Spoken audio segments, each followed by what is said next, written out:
오늘 말씀 같이 보겠습니다. 출애굽기 3장 1절부터 10절까지의 말씀입니다. 출애굽기 3장 1절부터 10절까지의 말씀을 저와 함께 한 절씩 교독하겠습니다. 제가 먼저 읽겠습니다. 모세가 그의 장인 미디안 제사장 이드로의 양떼를 치더니 그 떼를 광야 서쪽으로 인도하여 하나님의 산 호렙에 이르매 떨기나무 가운데로부터 나오는 불꽃 안에서 그에게 나타나시니 그가 보니 떨기나무에 불이 붙었으나 그 떨기나무가 사라지지 아니하는지라. 이에 모세가 이르되 내가 돌이켜 가서 이 큰 광경을 보리라. 떨기나무가 어찌하여 타지 아니하는고 하니 그때에 여호와께서 그가 보려고 돌이켜 오는 것을 보신지라. 하나님이 떨기나무 가운데서 그를 불러 이르시되 모세야 모세야 하시매 그가 이르되 내가 여기 있나이다. 하나님이 이르시되 이리로 가까이 오지 말라. 내가 선 곳은 거룩한 땅이니 내 발에서 신을 벗으라. 나는 내 조상의 하나님이니 아브라함의 하나님, 이삭의 하나님, 야곱의 하나님. 두려워하여 얼굴을 가리매 여호와께서 이르시되 내가 애굽에 있는 내 백성의 고통을 분명히 보고 그들이 그들의 감독자로 말미암아 부르짖음을 듣고 그 근심을 알고 내려가서 그들을 애굽인의 손에서 건져내고 그들을 그 땅에서 인도하여 아름답고 광대한 땅, 젖과 꿀이 흐르는 땅, 곧 가나안 족속, 헷 족속, 아모리 족속, 브리스 족속, 히위 족속, 여부스 족속의 지방에 데려가려 하노라. 이제 가라. 이스라엘 자손의 부르짖음이 내게 달하고 애굽 사람이 그들을 괴롭히는 학대도 내가 보았으니 이제 내가 너를 바로에게 보내어 너에게 내 백성 이스라엘 자손을 애굽에서 인도하여 내게 하리라. 아멘. 1월달 우리 예배를 이렇게 새롭게 하소서라는 제목으로 우리가 말씀을 나누려고 합니다. 오늘 신년 저희의 우리 교회 표 주제가 새 것이 되었도다잖아요. 이전 것은 지나갔으니 보라 새 것이 되었도다. 그래서 이번 1월 한 달 동안 새 것이 되어가는 우리의 삶의 여정들을 하나하나 살펴보려고 합니다. 1월 예배를 통해서 우리 자매님들 안에 또 영상으로 예배를 들으시는 우리 자매님들 안에 우리의 삶을 아주 구체적으로 새롭게 빚어가시는 우리 하나님을 우리가 깊이 있게 말씀 가운데 만나고 정말 그 하나님을 붙잡는 믿음이 저희 안에 흔들리지 않기를 간절히 사모합니다. 또 우리가 이 예배를 통해서 특별히 오늘은 나의 과거를 새롭게 하신 하나님을 제가 함께 나눌 텐데요. 우리는 늘 과거에 얽매일 수밖에 없는 삶을 살지만 우리의 과거, 잊힐 수 없는 내 기억 속에 여전히 존재하는 그 과거, 그러나 그 과거의 사건을 새롭게 하시는 우리 하나님을 오늘 예배 가운데 제가 만나기를 소망하고 축복합니다. 우리 옆에 계신 분들이 축복하시겠습니다. 하나님이 나의 과거를 새롭게 하십니다. 네, 당신의 과거가 아니고 나의 과거라고 이렇게 선포하시면 되겠습니다. 다시 하나님께서 나의 과거를 새롭게 하십니다. 우리 옆에 분들 선포하시겠습니다. 아멘. 우리 이번 하나님께서 당신의 과거를 새롭게 하십니다. 당신의 과거를 새롭게 하십니다. 아멘. 또 우리 영상으로 예배를 드리고 계실 텐데요. 우리 옆에 계신 우리 자매님, 우리 자녀들, 또 여기 우리 자녀들이 있는데요. 우리 자녀를 향해서 하나님께서 너의 과거를 새롭게 하십니다. 축복하시겠습니다. 아멘. 우리 자녀가 과거 살아왔자 몇 년 살았을지 모르겠지만 그 과거를 새롭게 하십니다. 왜냐하면 우리 자녀의 지금의 과거가 결국 어른이 되었을 때에 살아가는 뿌리지 않습니까? 우리가 알지 못하는 사이에 자녀들에게 던졌을 그 쓴뿌리들이 있을 수 있기 때문에 하나님께서 우리 자녀들의 과거를 새롭게 하실 줄을 믿습니다. 예전에 1980년대 개봉되었던 영화가 있습니다. 아주 정말 큰 인기를 끌었던, 최근에 30주년 기념으로 또 큰 행사까지 했던 영화가 있는데요. 이 백투더퓨처라는 영화가 있습니다. 이제 보신 분들은 그 추억 속의 영화인데 그 마틴이라는 주인공이 있죠. 이 마틴의 주인공의 옆에는 괴짜 과학자가 있습니다. 그 과학자분이 만든 이제 타임머신 차를 타고 시간 여행을 하는 건데 이제 과거로 가게 되죠. 과거로 돌아가서 자기 부모님이 살았던 그때를 또 가보기도 하고 또 미래를 가서 미래에 앞으로 살아가게 될 그런 자녀들의 삶을 보기도 하고 그렇게 시간 여행을 하면서 자기와 관련된 그 인생들을 조금씩 바꿔가는 그런 영화 내용이죠. 근데 그 영화를 보면서 나도 과거로 돌아간다면 이런 거 바꾸고 싶다. 그러면서 이렇게 친구랑 같이 이렇게 적었던 기억이 납니다. 가끔 우리가 생각해 보면 우리의 과거 가운데에 이 사건은 내가 다시 돌아간다면 이렇게 바꾸고 싶다라는 그런 내용들이 이렇게 있지 않습니까? 물론 이제 인생 오래 살다 보면 다 인생이 그렇다. 돌아가도 똑같이 그렇게 살 것이다라고 이렇게 생각을 하지만 그냥 우리 안에는 엄연히 이렇게 바꾸고 싶은 정말 기회가 있다면 바꾸고 싶은 그런 과거들이 존재하기도 합니다. 자, 이렇게 말씀 준비하면서 이 본문을 이렇게 묵상하다 보니까 제한적으로 그런 과거가 굉장히 많은데 그 중에 한 과거가 떠올랐습니다. 이제 군입대를 이렇게 했어요. 군입대를 하고 나서 제 안에 이렇게 뭔가 남자답게 살고 싶다. 기왕 군 생활하는 거 멋있게 살고 싶다. 그래서 당시에 육군 중에서는 가장 이렇게 뭔가 남자답게 살 수 있는 것이 그 수색대대라는 휴전선 비무장지대를 이렇게 돌아다니면서 사역이 아니라 그 살아가는 그 군생활 수색대대라는 게 있었습니다. 그래서 그 수색대대가 굉장히 멋있게 보이는 거예요. 그래서 저 부대를 지원해야겠다. 근데 이 훈련소 기간 중에 훈련소를 1등으로 졸업하게 되면 자기가 희망하는 부대로 갈 수 있다라는 것을 조교가 알려줬어요. 그래서 진짜 열심히 훈련을 받았습니다. 나는 꼭 저기에 가리라. 남자답게 훈련을 받고 이 나라를 지켜내리라. 뭐 그런 멋있는 꿈은 아니지만 그냥 정말 남자답게 뭔가 해보고 싶다. 정말 열심히 훈련을 받아서 진짜 1등으로 졸업했습니다. 체력도 1등, 필기시험 1등, 상장도 받고 드디어 이제 자기가 희망하는 부대 지원에 저는 그냥 딱 하나만 적었습니다. 수색대대. 2지망, 3지망은 적지도 않았어요. 그리고 드디어 이제 차출하는 날이 왔습니다. 저는 뭐 당연히 이제 갈 줄 알고 이렇게 있었죠. 드디어 제 이름이 호명이 되었습니다. 그래서 제 거 백을 딱 메고 딱 갔더니 1호차가 기다리고 있는 거예요. 1호차는 그 부대 대장만 타는 차입니다. 1호차가 와 있길래 헉 놀랬죠. 어떤 부대길래 1호차가 왔지? 근데 그 차를 타고 열심히 갔습니다. 산골로 들어갔죠. 들어가서 이제 백을 풀고 나서 이제 저를 부른 이제 그 인사과장을 만나서 이야기를 쭉 들었습니다. 앞으로 네가 하게 될 일들을 이제 쭉 설명하시겠죠? 근데 그 일을 설명하지 않고 갑자기 저한테 1층 사무실 정보작전실로 내려가라는 겁니다. 그래서 내려갔습니다. 내려갔더니 거기 과장님이 저를 부르더니 잘 왔다고 환영한다고 그러더니 제 앞에 이제 이만한 문서를 딱 주고 이거 새벽 내내 쳐놓으라는 겁니다. 이게 무슨 일인가 생각해 보니까 나중에 이제 시간이 지나서 보니까 제가 이제 그 훈련을 받으면서 거의 특기란을 적는 게 있어요. 그 특기란에 제가 당시에 이제 그 컴퓨터 타이핑을 900, 1000타를 쳤었거든요. 굉장히 빠른 겁니다. 그래서 알바로 그런 알바 문서 알바를 했었는데 자신 있게 그런 거 다 적었죠. 다 적으니까 다 적었는데 제가 이제 1등으로 졸업을 하니까 체력도 좋겠다. 문서도 잘 치겠다. 근데 그 부서에는 타자기로 비밀 작전 문서를 만들어 놓은 게 있는데 그거를 이제 한글 문서로 변환을 해야 하는 거예요. 근데 이거를 빠른 시간 내에 타이핑을 하려면 밤샘 작업을 많이 해야 하는 겁니다. 근데 이제 체력도 좋고 타이핑도 잘하는 병사가 있으니까 그 병사를 특별히 차출해서 부른 겁니다. 그래서 1호차를 보낸 거예요. 그래서 그날부터 새벽 업무가 시작되었습니다. 새벽에 이제 쭉 오자마자 계속 이제 업무를 하는데 새벽 보통 2시에 이분이 퇴근하시면 제가 주어진 타이핑을 빨리 쳐놔니까 쳐놓고 출력을 해놔니까 그러면 3시, 4시쯤 보통 잠을 자죠. 그리고 이제 내무실에 갑니다. 그럼 2시간 잡니다. 그리고 6시 또 기상해야죠. 이게 이제 첫날부터 시작이 된 겁니다. 이제 그렇게 생활하다 보니까 제 위에 있는 바로 선임병이 제가 내무실 일을 해야 하는데 이 일을 할 시간이 없잖아요. 그러니까 제가 괜히 사무실에서 농땡이 친다고 생각을 한 겁니다. 그래서 그때부터 잘 올라가면 저를 조용히 불러요. 그래서 화장실로 가서 막 기합 주고 혼내고 갈구기 시작하는 겁니다. 그러면서 제 안에 어떤 생각이 들었냐면 괜히 열심히 했다. 그 특히 괜히 적었다. 괜히 체력 1등을 해가지고 이게 뭔 고생인가. 그래서 제 머릿속에 계속해서 그게 떠나질 않는 거예요. 괜히 그거 적었다. 괜히 열심히 훈련받았다. 괜히 1등했다. 이 생각이 계속해서 제 머릿속에 떠나지 않았습니다. 만약 제가 과거로 돌아간다면 진짜 열심히 안 했을 겁니다. 그 적지도 않았을 거예요. 특히나 적지도 않았을 겁니다. 그렇게 군생활 내내 계속 그거에 대한 후회감들이 막 계속 끊임없이 몰려왔던 기억이 처참하게 떠오르더라고요. 저뿐만 아니라 우리의 모든 삶에는 그런 지우고 싶은, 돌이키고 싶은 과거의 사건들이 있습니다. 그 과거만 돌이킨다면 지금 내가 이렇게 살지 않을 텐데 라는 그 생각들. 근데 오늘 본문을 보면 어쩌면 우리의 그 수많은 과거들보다도 더 처참한 과거를 보냈던 인물 모세가 등장하고 있죠.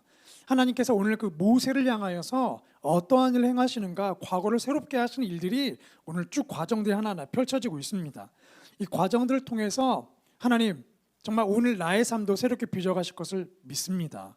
오늘 그 하나님을 저희가 하나하나 세밀하게 구체적으로 만나기를 소망합니다. 우리 첫 번째 오늘 본문에서 발견하게 되는 첫 번째 흐름이 있죠. 하나님은 과거의 실패 속에 살아가는 우리들을 찾아오신다는 겁니다. 우리 1절과 2절 말씀을 같이 읽겠습니다. 시작. 모세가 그의 장인 미디아 제사장 이드로의 양떼를 치더니 그때를 광야 서쪽으로 인도하여 하나님의 산 호렙에 이르매 여호와의 사자가 떨기나무 가운데로부터 나오는 불꽃 안에서 그에게 나타나시니라. 그가 보니 떨기나무에 불이 붙었으나 그 떨기나무가 사라지지 아니하는지라. 아멘. 오늘 본문을 보면 하나님께서 이 모세의 모습을 소개하면서 장인 이드로의 양떼를 치고 있다라고 기록하고 있습니다. 자기 양떼가 아니라 장인의 양떼를 치고 있는 겁니다. 도대체 어떤 삶을 살았길래 지금 장인의 양떼를 치면서 살고 있는 걸까? 모세 삶은 40년씩에서 크게 세 가지로 이렇게 나눌 수가 있죠. 첫 번째 40년은 제가 잘 아는 것처럼 이집트 왕자의 삶입니다. 바로의 명령으로 죽을 뻔하였으나 갈대상자에 담겨서 이집트 바로 왕의 딸의 손에 건짐을 받고 이집트 왕자로 40년을 살게 되죠. 최고의 삶입니다. 최고의 권력 아래서, 최고의 문화 안에서 최고의 지식을 누리며 살았던 이 40년의 인생, 왕자의 인생을 살았죠. 그렇기 때문에 부러울 것 없는 삶이었습니다. 하지만 그럼에도 불구하고 자기의 뿌리는 이스라엘 민족이라는 것을 알고 있었죠. 그래서 어느 날 자기의 동족이 고통받고 있는 장면을 보고 노예 생활하는데 너무 힘들게 살아가는 모습을 보고 그 동족을 구하려다가 이집트 군인을 죽이게 되는, 갑자기 왕자의 신분에서 살인자의 신분으로 바뀌게 되는 그 40년의 역사가 있었죠. 두 번째 40년은 도망자의 삶입니다.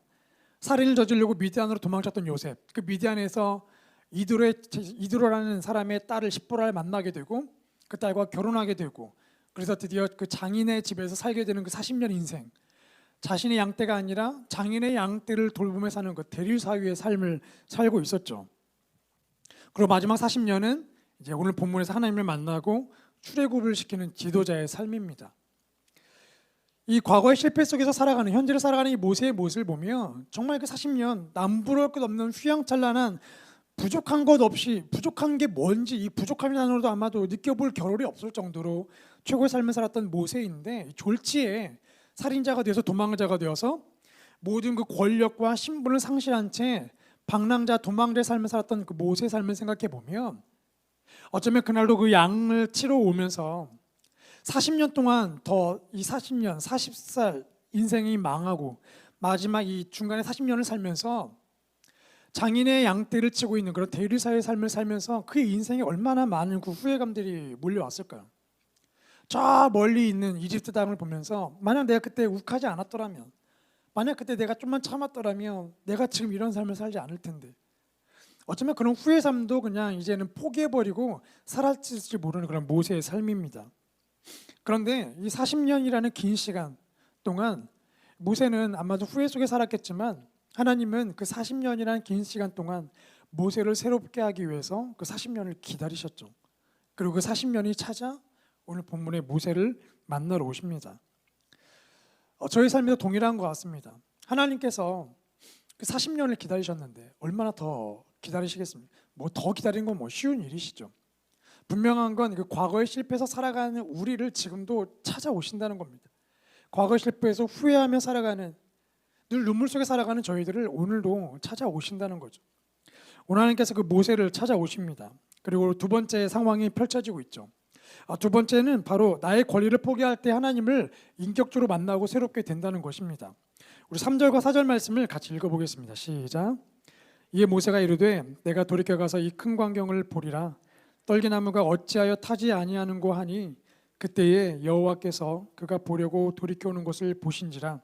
하나님이 떨기나무 가운데서 그를 불러 이르시되 모세야 모세야 하시매 그가 이르되 내가 여기 있나이다. 아멘. 하나님께서 모세를 드디어 찾아오시죠. 양떼를 데리고 서쪽으로 가다가 하나님이 사는 호렙에 도착했습니다. 거기서 불타는 떨기나무를 보게 되죠. 떨기나무는 광야에서 흔히 보는 나무라고 합니다. 그냥 태양빛에 타버리거나 시들게 되는, 비가 오면은 좀 더 살아나게 되는 그냥 아주 연약한 이 나무, 떨기나무죠.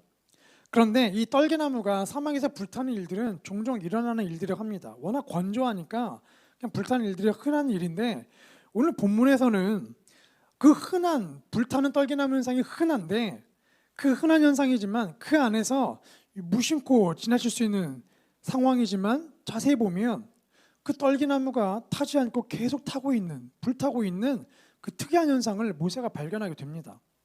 하나님께서 모세의 눈을 열어서 그날 그 차이점들을 발견하게 하신 거죠. 그리고 그것을 통해서 모세를 가까이 오게 하시고 모세의 이름을 부르시고 모세를 만나십니다. 하나님께서는 우리를 만나시기 위해 주변 상황을 이용하시죠. 그냥 일상생활, 어디 기도원 가서도 만날 수 있지만 일상생활에서도 우리를 찾아오신 하나님. 그래서 하나님 우리의 눈을 열어 주십시오. 일상생활에서도 하나님을 볼 수 있도록. 물론 그 일상생활에 조그만 차이가 있겠지만 하나님 그런 조그마한 차이를 통해서 영적인 차이를 발견할 수 있도록 주님 우리의 눈을 열어 주십시오. 이렇게 기도하게 되죠. 오늘 하나님께서 은혜를 주셔서 모세가 그 조그마한 차이를 발견하게 되고 그것이 궁금해서 가까이 다가오다가 하나님을 만나게 됩니다. 하나님께서 모세에 이렇게 말씀하시죠. 5절 말씀을 같이 읽겠습니다. 시작. 하나님이 이르시되 이리로 가까이 오지 말라. 내가 선 곳은 거룩한 땅이니 내 발에서 신을 벗어라. 하나님 말씀하십니다. 너 선 곳은 거룩한 땅이다. 신을 벗어라. 이 신발은 우리의 권리와 우리의 책임을 상징하죠. 그 로렌 커닝햄 쓴 내 신을 벗어라 책을 보면 이 YM을 창설할 때에 자기 안에 있는 이 내 욕구, 내 욕심, 내 하고 싶은 일들을 어떻게 내려놓게 하시는가 그 내용 과정들이 기록되어 있죠. 하나님이 말씀하신 내 신을 벗어라. 네가 안전하게 머물고 싶어하는 그 권리들을 내려놓으라고 말씀하시죠. 그 권리들을 내려놓았을 때에 하나님께서 그 로렌 커닝만의 역사하시고 YM을 만들어 가시는 일들. 성경도 보면 보아스가 룻과 결혼할 때에 룻을 데려오기 위해서는 그 권리들이 있는데 자기보다 그 권리가 앞서고 있는 친족을 만나서 네가 룻을 데려갈 수 있는 권리가 있다. 데려갈 거냐 물어보죠. 근데 그 친족이 룻을 데려가지 않습니다. 내 권리를 내려놓겠다. 그래서 신발을 벗죠. 신발을 벗는다는 건 자기 권리를 포기하는 것을 의미합니다. 하나님께서 모세에게도 내 발에 신을 벗어라. 네 권리를 포기하라는 겁니다. 모세에게 어떤 권리가 있을까요? 우리 안에 있는 흔한 권리와 똑같습니다. 먹고 싶은 권리, 행복해 해주고 싶은 권리, 자고 싶은 권리, 누리고 싶은 권리들, 이런 권리들 똑같이 있는 거죠. 근데 모세는 살인자로 도망자로 살고 있기 때문에 안전하게 머물고 싶은 그 권리가 있습니다. 굳이 그 과거를 들춰내지 않고 이대로 그냥 살아도 그냥 장인의 양떼를 치며 살더라도 그냥 뭐 내 것이 없다 할지라도 그냥 이대로 살 수 있는 그 권리가 있죠. 하나님께서는 그 권리를 내려놓으라고 말씀하십니다. 포기하라고 말씀하십니다. 세상에서의 포기는 패배를 의미하죠. 하얀 수건을 던지면 패배입니다. 씁쓸한 결과를 맞이하게 되죠. 근데 성경에서의 포기는 승리를 의미합니다.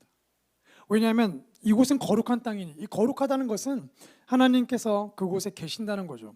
하나님이 다스리는 영역입니다. 그래서 내 권리를 내려놓는다는 것은 하나님의 영역 안에서 내 힘으로 내가 붙잡고 싶었던 그 권리가 아니라 이제는 그 권리를 내려놓을 때에 하나님께서 나보다 큰 능력하신 전능한 하나님께서 내 권리를 채워주신다는 것을 의미하는 거죠. 그래서 권리를 포기한다는 것, 내려온다는 것은 성경적으로 볼 때 승리를 의미할 수밖에 없습니다. 나와 비교할 수 없는 능력하시는 그 하나님의 임재 안에 머무는 것, 그때 비로소 나의 권리가 사실은 의미가 없어지는 거죠. 하나님 안에 머무는데 내가 행복하고 싶은 권리가 무슨 의미가 있겠습니까? 하나님 안에 거하는데 내가 먹고 싶은 건 마음대로 먹고 싶은 권리가 무슨 의미가 있겠습니까? 하나님이 모든 것을 채워주시는데. 그래서 이 신을 벗은 모세에게 어떠한 일이 일어나는가? 우리 6절 말씀을 같이 읽겠습니다. 시작. 또 이르시되 나는 내 조상의 하나님이니 모세가 하나님 배웠기를 두려워하여 얼굴을 가리매 신을 벗은 모세에게 하나님께서 놀라운 일을 말씀하시죠. 바로 그 이름을 알려주십니다. 나의 권리를 포기하고 이 거룩한 땅에 내가 있다는 것을 인정하고 믿고 있는 모세에게 하나님의 이름을 알려주십니다. 아브라함의 하나님, 이삭의 하나님, 야곱의 하나님, 내 조상의 하나님입니다. 이것이 무엇을 의미할까요, 여러분? 보통 우리 세상에서 명함을 건네주죠. 이렇게 명함을 건네면서 내 이름은 뭐고요, 내 직책은 뭡니다. 이렇게 명함을 건넵니다. 명함을 건네는 건 서로 명함을 주고받는 건 단순히 상대방의 이름, 내 이름을 알아달라는 게 아니라 우리가 서로 거래하자는 겁니다. 내가 이걸 줄 테니 당신도 나에게 주시오. 우리 서로 윈윈합시다. 서로 비즈니스 하자는 거거든요. 근데 하나님께서 모세에게 이름을 말씀하신 건 단순히 하나님의 명함을 건네신 게 아니라 내가 너와 인격적인 관계를 맺겠다는 겁니다. 성경에서 하나님의 이름을 말씀하시는 것은 하나님께서 나를 너에게 보여주겠다. 내가 너와 인격적인 관계를 맺겠다라는 것이죠. 모세가 자신의 권리를 포기했을 때, 그리고 살아계신 그 하나님을 만나게 되는 놀라운 일들, 그리고 하나님께서 내가 너와 인격적인 관계를 맺겠다고 초청하실 때에 모세의 삶에 놀라운 일이 일어나게 됩니다. 우리가 자녀들 학교에 보낼 때에 선생님들, 하나님 우리 자녀가 우리 선생님을 잘 만났으면 좋겠습니다. 정말 좋은 선생님을 만났으면 좋겠습니다. 기도하지 않습니까? 왜 이런 기도를 할까요? 우리의 자녀가 선생님을 만났을 때에 선생님과 인격적인 관계를 맺기 시작하면 그 선생님의 영향을 받기 때문에 그렇습니다. 그래서 우리가 이 인격적인 관계를 맺는다는 건 누구랑 인격적인 관계를 맺느냐에 따라 우리의 인생이 달라지는 겁니다. 나보다 뛰어난 능력을 가진 사람과 인격적인 관계를 맺는 순간 우리는 그 사람에게서 도움을 받게 되는 거예요. 내가 나보다 능력이 없는 사람과 관계를 맺는 순간 나는 그 사람을 도와줘야 하는 겁니다. 이게 바로 인격적인 관계가 의미하는 것이죠. 하나님께서 모세에게 하나님의 이름을 말씀하셨다는 건, 인격적인 관계를 맺었다는 건 부족한 그 모세, 과거에 얽매여 살아가는 그 모세를 도우시겠다는 겁니다. 동시에 그 이름을 들은 모세에게는 하나님이, 전능하신 하나님이 나의 인생을 붙들어 주신다는 그 약속과도 똑같은 것이죠. 그래서 자신의 권리를 내려놨을 때 하나님께서는 이 모세를 인격적으로 만나시면서 모세를 새롭게 변화시키기 시작합니다. 우리도 하나님을 알고 있죠. 그 하나님 이름을 많이 알고 있습니다. 그러나 성경적으로 알고 있는 그 이름들이 아니라 에베네스라는 여호와 이레, 우리가 아는 그 하나님의 이름들이 단지 머릿속의 하나님이 아니라 그 이름이 오늘 우리에게 정말 새롭게 깊게 다가오기를 소망하고 축복합니다. 우리 안에 그 하나님을 인격적으로 정말 깊이 있게 만나면서 나의 생각이 바뀌기를 소망합니다. 그렇게 하나님께서 역사하시면서 우리 10절 말씀을 같이 읽겠습니다. 10절입니다. 시작. 이제 내가 너를 바로에게 보내어 너에게 내 백성 이스라엘 자손을 애굽에서 인도하여 내게 하리라. 이제 하나님께서 어떻게 역사하시나, 하나님께서 모세를 새롭게 하심으로써 과거의 실패를 이겨낼 수 있는 사명을 주시죠. 하나님이 말씀하십니다. 모세에게 두 개의 과거를 맞닥뜨리게 하시는 거예요. 첫 번째 과거, 내가 너를 바로에게 보내겠다. 바로에게 가라. 모세에게 있어서 바로는 누구입니까? 바로는 모세를 죽이는 자입니다. 모세를 죽이려고 하는 자예요. 모세가 살인을 저지른 그 사건을 정확하게 알고 있기 때문에 모세를 죽이려고 하는 사람입니다. 그래서 바로에게 가라는 것은 곧 모세에게 있어서는 죽는 것과 똑같습니다. 여기 네가 오랫동안 나를 잡으려고 했지만 못 잡은 살인자가 왔다. 나를 감옥에 가둬라. 이거와 똑같습니다. 그런데 하나님께서 모세에게 말씀하시는 건 뭐냐면 너 죽으러 가라는 게 아니라 네가 과거에 실패했던 그 중심지로 가라는 겁니다. 또 한 가지 명령하시죠. 너를 통해 이스라엘을 출애굽하겠다. 이스라엘을 끄집어내겠다. 그럼 모세는 이스라엘 백성을 도우려고 했다가 살인을 저지른 사람입니다. 그래서 이스라엘 백성들을 돕는다? 자기 민족을 떠올리는 순간 자기가 욱해서 살인을 저질렀던 그때의 장면으로 다시 돌아가게 되는 겁니다. 자신의 그 무모했던 열정과 실수를 떠올리게 되는 거예요. 하나님께서 말씀하시죠. 내가 너를 통해 이스라엘 백성들을 끄집어내겠다. 또 한번 말씀하시는 겁니다. 네가 무모하게 열정을 갖고 실패했던 그 실패 중심으로 돌아가라로 말씀하시는 겁니다. 왜 자꾸 하나님은 모세의 과거를 들춰내시고 왜 자꾸 고통 가운데에 모세를 머물게 하실까요? 왜냐하면 모세의 인생이 새롭게 되었기 때문입니다. 새롭게 되었다는 것이 오늘 본문을 통해서 두 가지를 볼 수 있는데, 첫 번째는 주체자가 바뀌는 겁니다. 이전에는 모세 자신이 구원자가 되려고 했어요. 자기 안에 있는 그 왕자라는 그 능력, 한 번 말만 하면 그 명령에 따라 모든 게 움직이기 때문에 그 명령에 따라 그 권력을 가지고 구원자가 되려고 했지만 실패했죠. 하지만 이제는 하나님께서 모세를 도우시고 인도하십니다. 하나님께서 모세의 주체자가 되어주시는 거예요. 그래서 모세의 인생이 새로워진 거죠. 모세의 이름 뜻은 건짐을 받답니다. 모세가 총 2번 건짐을 받았는데 첫 번째는 아기 때 건짐을 받았죠. 바로의 명령에 모든 히브리 남자가 죽을 때에, 아기들이 죽을 때에 하나님께서 모세를 건져냈습니다. 바로 왕의 위협에서, 나일강의 위협에서 건져내셨죠. 두 번째, 오늘 이 본문에서 모세를 건져내십니다. 오랫동안 40년 동안 그 실패의 강물에서 허우적대며 살아가는 모세를 다시 한번 건져내시는 거죠. 건져내신 주체자는 모세가 아니라 바로 하나님이십니다. 그래서 모세의 인생의 주체자가 바뀐 겁니다. 그래서 모세의 인생이 새롭게 되는 것이죠. 두 번째 새롭게 된다는 것은 이 과거의 실패를 이기게 된다는 겁니다. 어쩌면 모세는 과거의 고통을 잊어버리고 애국과 멀리 떨어진 미디안에서 그냥 조용히 이 인생을 살다가 마무리하고 싶었을지도 모릅니다. 근데 하나님은 다시 모세를 끄집어내서 다시 그 과거의 사건의 중심지로 보내시죠. 그리고 사명을 주십니다. 이 모세가 겪었던 과거 사건은 바뀌지 않았는데 주체자가 바뀌다 보니까 모세의 정체성이 바뀐 겁니다. 이제는 모세가 하나님의 사람이라는 정체성으로 바뀌게 되었죠. 정체성이 바뀌다 보니까 그 과거의 사건에 대한 해석이 달라지기 시작하는 겁니다. 이제는 내가 이스라엘 백성들을 구원하는 게 아니라 나의 주체자이신 하나님이 이스라엘 백성들을 구원하실 거다. 그 하나님이 나에게 사명을 주셔서 능력을 주셔서 내가 그 일을 하게 하시는구나. 정체성이 바뀌면 사명이 바뀝니다.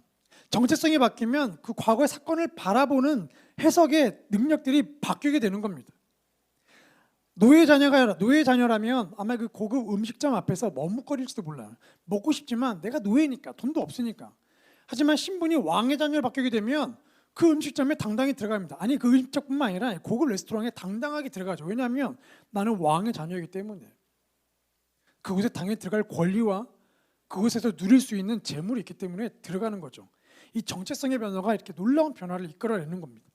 그래서 모세의 삶이 주체자가 바뀌게 되고 정체성이 바뀌면서 과거의 실패를 이겨낼 수 있는 힘이 생긴 거죠. 그래서 모세 인생이 새롭게 된 겁니다. 그래서 비로소 모세가 이 출애굽이라는 사명을 통해서 그동안 자신의 발목을 붙잡았던 살인자, 자기의 능력으로 이스라엘을 구원하려고 했던 그 자기의 무모한 도전들, 이런 과거들 하나님께서 모두 깨끗하게 씻겨내시고 당당하게 이집트에서 이스라엘 백성들을 끌어내심으로써 과거의 실패를 이겨내게 하시죠. 새롭게 하십니다. 오늘 모세가 바로 그 순간에 직면하고 있는 것이죠. 파울로 코엘료가 쓴 연금술사라는 책을 보면 주인공 산티아고라는 주인공이 등장합니다. 그 산티아고 부모님은 이 산티아고에게 성직자가 되기를 원했는데 산티아고가 이 성직자의 꿈을 내려놓고 양치기가 돼요. 그러다가 어느 날 꿈에서 보물을 보게 됩니다. 그래서 이 보물을 내가 찾아야겠다. 그래서 양들 다 팔고 길을 떠나게 됩니다. 한 모로코의 도시에서 잠을 자다가 그동안 그 양을 팔고 갖고 있던 그 돈을 다 도둑맞게 돼요. 그래서 잠에서 깨어나고 그 돈이 다 없어진 걸 깨닫고 나서 뭐 화가 일어나고 분노가 일어나기 시작합니다. 내가 왜 잠을 자가지고 왜 이렇게 돈을 도둑맞고, 그러면서 이 피해자라는 의식에 막 사로잡히게 되고 너무 마음이 어려운 겁니다. 온갖 후회가 몰려오게 되죠. 그런데 갑자기 그 상황을 다른 각도에서 보게 됩니다. 잠깐, 나는 꿈에서 본 보물을 찾으러 간 여행자야. 모험가야. 모험가라면 이런 쓰디쓴 일들을 겪는 거는 일상해야지. 모험이니까. 그러면서 자기가 피해자였던 그 돈을 도둑맞았던 사건을 새롭게 보기 시작합니다. 왜냐하면 자기의 정체성은 돈을 관리하는 사람이 아니라 꿈을 찾는 모험가이기 때문에 앞으로도 이보다 더 큰 험난한 일을 겪을 수도 있다는 것이죠. 이것이 바로 이 정체성이 주는 힘입니다. 여러분은 어떤 과거에 얽매여 계십니까? 어떠한 과거가 여러분의 발목을 붙잡고 계십니까? 자녀를 양육할 때 그 양육을 잘못하여서 갖고 있던 그런 실패들, 그리고 자녀를 보면 이렇게 미안한 마음이 들 때가 있죠. 그런 과거에 혹시 얽매여 있지는 않습니까? 또 남편과 가족에 대한 실수의 그 미안한 마음들, 또 내 개인의 실수인데 그 일로 인해서 내 인생이 뒤바뀌어 버린 다른 사람이 고통받는 일들, 우리 삶에는 수많은 과거들이 있습니다. 그런데 하나님께서는 그 과거에 얽매이지 않고 우리를 새롭게 하려고 지금 우리를 불러주시죠. 하나님께서 우리 아버지가 되어주십니다. 아브라함의 하나님, 야곱의 하나님, 그 하나님이 바로 너의 하나님이다. 우리의 하나님이 되어주신다고 말씀하시죠.